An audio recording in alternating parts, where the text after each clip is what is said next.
Hi friends, welcome to my channel. ఈరోజు ఇంకొక stitching వీడియోతో మీ ముందుకు వచ్చేసాను. ముందుగా పెన్సిల్తో 3 లైన్స్ డ్రా చేసుకున్నాను. తర్వాత నీడిల్కి దారం ఎక్కించి కింద నుంచి నీడిల్ తీసి వీడియోలో చూపిస్తున్నాను కదా, ముందు ఆ 3 లైన్స్ స్టిచ్ వేసుకోవాలి. తర్వాత కింద నుంచి నీడిల్ తీసుకొని ఇప్పుడు 3 లైన్స్ స్టిచ్ వేసాను కదండి, ఒక లైన్ విడిచిపెట్టి ఇంకొక లైన్ విడిచిపెట్టి ఆ తర్వాత లైన్ మనం నీడిల్‌తో రౌండ్‌గా స్టిచ్ వేసుకోవాలి. ఒకసారి చూపిస్తున్నాను వీడియోలో చూడండి.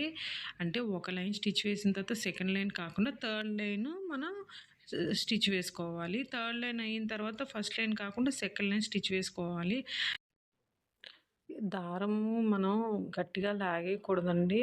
అంటే మనం ఎలా అంటే మనం గట్టిగా లాగేసామనుకో మనకి ఆ రోజ్ అనేది షేప్ కరెక్ట్‌గా రాదు. లూజ్‌గా దారం పట్టుకొని మనం సైడ్ నుంచి నీడిల్‌తో ఇలా తీస్తే మనకి రోజులాగా వస్తుంది. చూసారా, చిన్న రోజులాగా వస్తుంది కదా, సేమ్ అలాగేనండి. మొత్తం 3 అలా కంప్లీట్ అయిపోయింది. 3 లైన్స్‌ని అలా మనం 1 బై 1 లైన్ వదిలేసి అలా స్టిచ్ వేస్తే మనకు ఒక రోజులా వస్తుంది. వీడియోలో చూపిస్తున్నట్టు సేమ్ అలాగే స్టిచ్ వేసుకోండి.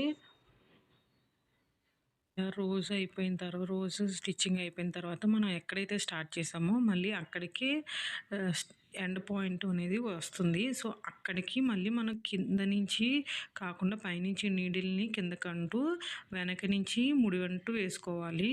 రోజు స్టిచ్చింగ్ అయిపోయిన తర్వాత ఇప్పుడు లీవ్స్ మనం స్టిచ్ వేసుకోవాలి. నా దగ్గర వేరే కలర్స్ ఏం లేవు. మీ దగ్గర కలర్స్ ఏమైనా అవైలబుల్గా ఉంటే గ్రీన్ కలర్ వేసుకోండి.